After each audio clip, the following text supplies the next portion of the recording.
Je voudrais commencer par citer une déclaration publiée il y a 1 heure par le guide suprême de l'Iran, Mostafa Khamenei, disant que les criminels devront bientôt payer de leur sang. En faisant référence à Ali Larijani, tué hier, il convient de noter qu'il n'y a toujours aucune preuve de vie du nouveau guide suprême et cette déclaration est diffusée par Reuters via les médias d'État iraniens. Cela s'inscrit dans les événements dans la République islamique où, dans la nuit, les Israéliens ont lancé une attaque de précision pour tuer Ismail Khatib, le ministre du renseignement iranien, responsable de la coupure d'Internet dans le pays. Regardez des images d'archives de lui. Il coordonnait également des cellules dormantes du régime iranien à travers le monde. C'est le 3e haut responsable iranien éliminé en 24 heures. En plus du commandant du Basij, Soleimani et Ali Larijani, ces 3-là ont été responsables de la répression des manifestants au début de cette année. Et cela fait partie d'une opération visant à ouvrir la voie aux civils iraniens au cas où ils décideraient de retourner dans les rues. Nous avons suivi les attaques de Zekhorfoewa, où le commandement central a utilisé pour la première fois dans ce conflit des bombes pénétrantes de 5000 livres contre des sites fortifiés de missiles iraniens dans le stratégique détroit d'Ormuz. Cette carte montre où ont eu lieu les attaques contre les missiles anti-navires qui menacent cette voie navigable critique.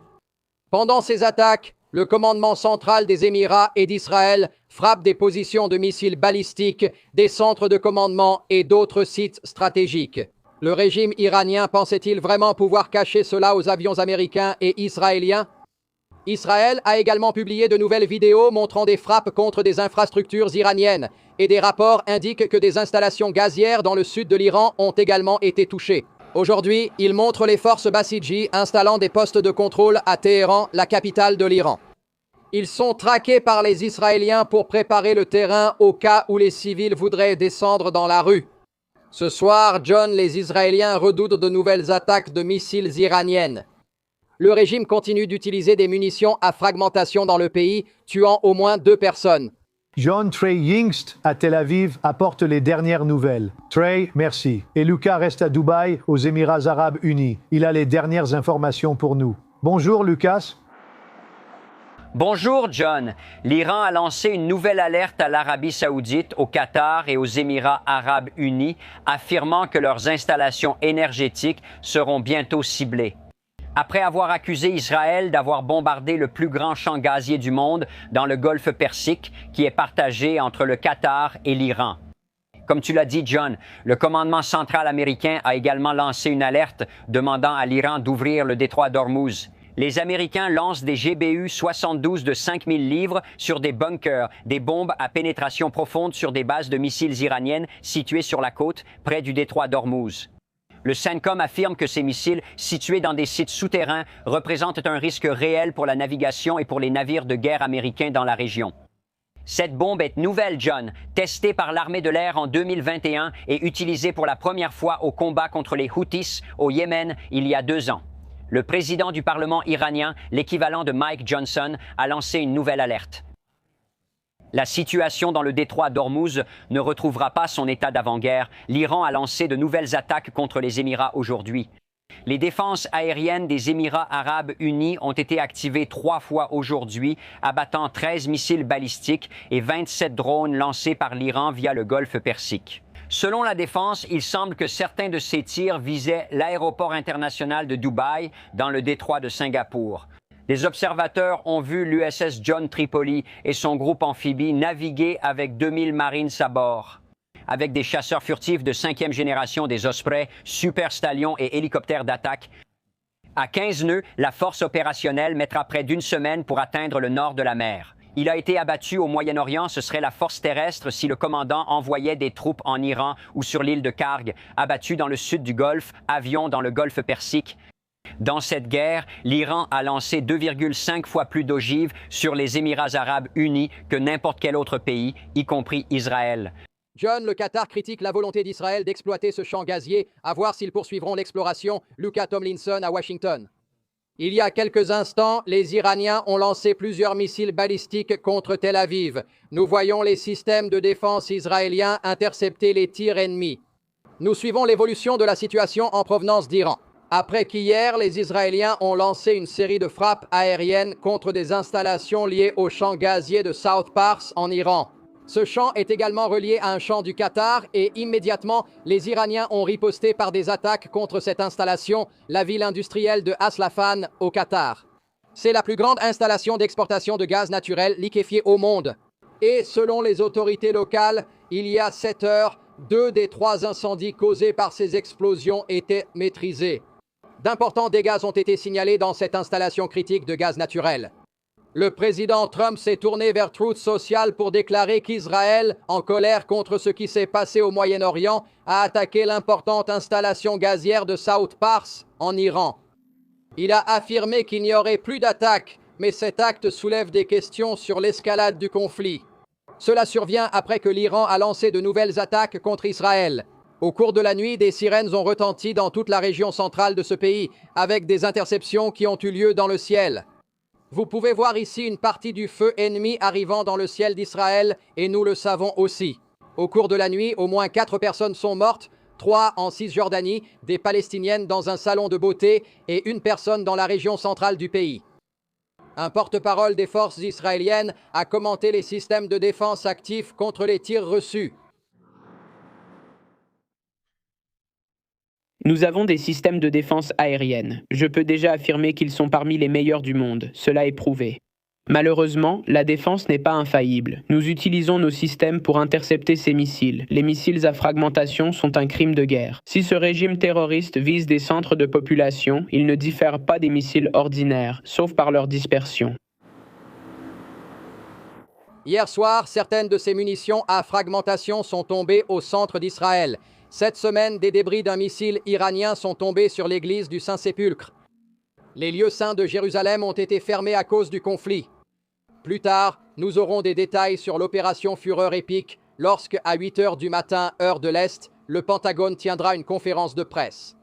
Exactement, nous resterons attentifs. Et Trey, on parle beaucoup du nouveau guide suprême de l'Iran, Mostafa Khamenei. Et la dernière information provient d'une source de la sécurité nationale israélienne qui a déclaré à Fox News, le décrivant comme une coquille vide, qui n'est pas à la tête du régime. Mais peut-être encore plus important, cette personne ajoute que le régime iranien actuel est brisé, confus et fonctionne à peine. Vous savez, l'objectif d'Israël et des États-Unis a toujours été que le peuple iranien lui-même renverse ce régime. Et vraiment, il semble que ce sont les conditions qui pourraient permettre que cela se produise.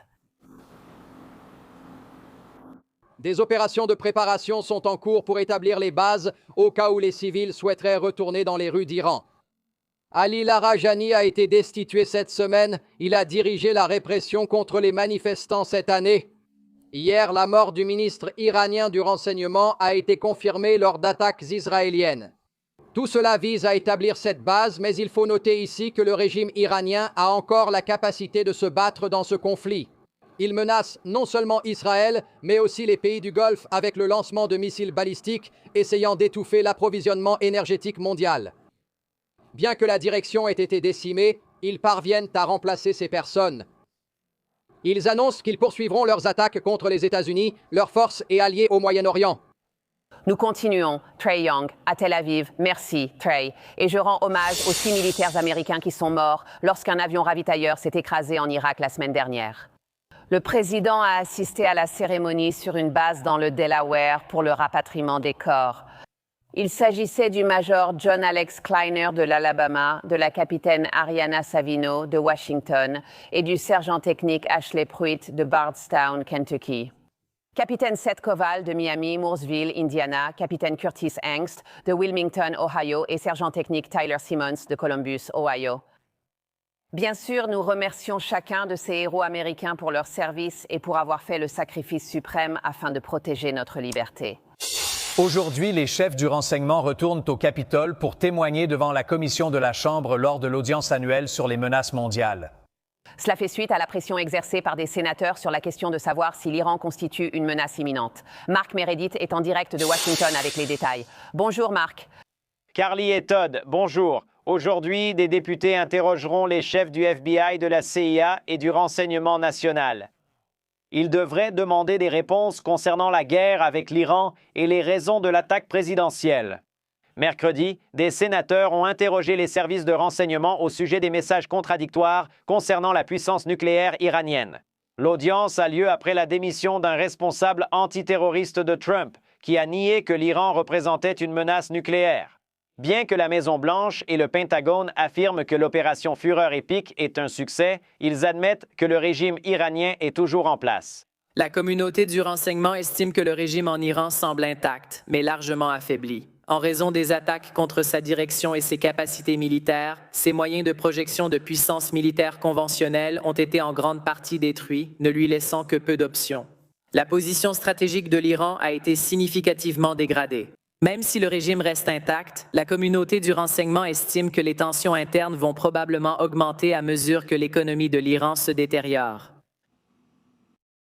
La grande question est de savoir quel est le risque réel pour le CME, celui des loups solitaires ou des cellules dormantes. Pour certains législateurs, l'Iran est peu menaçant, mais d'autres jugent qu'agir serait déjà trop tard.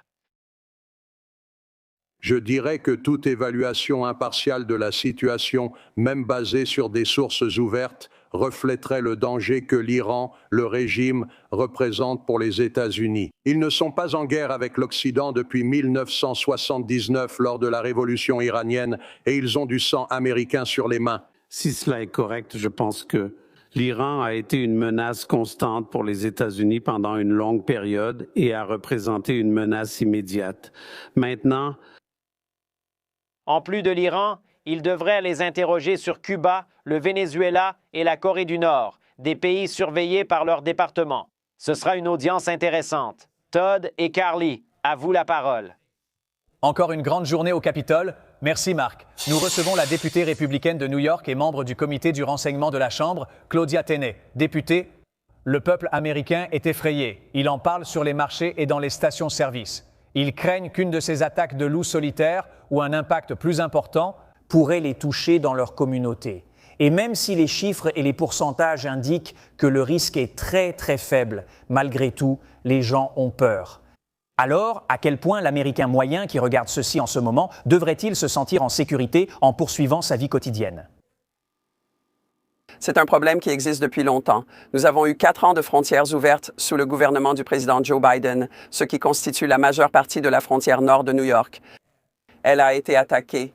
Nous avons eu un nombre énorme, environ 80 à 90% des personnes figurant sur des listes de surveillance antiterroriste.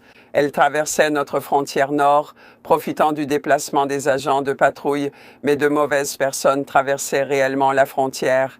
Comme ces loups solitaires liés au terrorisme et des figures du crime organisé international entrant dans le pays, c'est là que nous voyons des fraudes. Dans plusieurs États, comme en Californie, au Minnesota et ailleurs, ils ont réussi à profiter des États-Unis, mais il n'est pas surprenant que nous voyions ces attaques de loups solitaires. Des personnes sont, vous savez, influencées par des idéologies extrémistes qui viennent de toutes sortes de sources, que ce soit sur Internet ou même par des choses qu'elles voient à la télévision, ce qui les rend extrémistes et les pousse à commettre des fraudes. Mais je veux juste dire une chose à propos de notre armée et du travail remarquable qu'elle accomplit. D'après ce que nous voyons dans des sources ouvertes, notre armée fait un travail incroyable et le peuple américain est fier d'eux. Comme il se doit, toute cette négativité de certains médias concernant notre action en Iran est, à mon avis, anti-américaine. Nous devons soutenir nos troupes, nous devons soutenir cette mission. Cela a été fait avec excellence et je crois que c'est quelque chose dont le peuple américain peut être fier. Nous éliminons un risque mondial. Un pays comme l'Iran, gouverné par des ayatollahs dont les membres de la famille mènent une vie occidentale opulente, tout en maintenant cette façade d'un régime extrême qui tue des gens et finance des groupes à travers le monde, atteignant d'autres régions jusqu'à notre pays et traversant nos frontières, mais causant aussi des troubles au Moyen-Orient et menaçant nos alliés là-bas.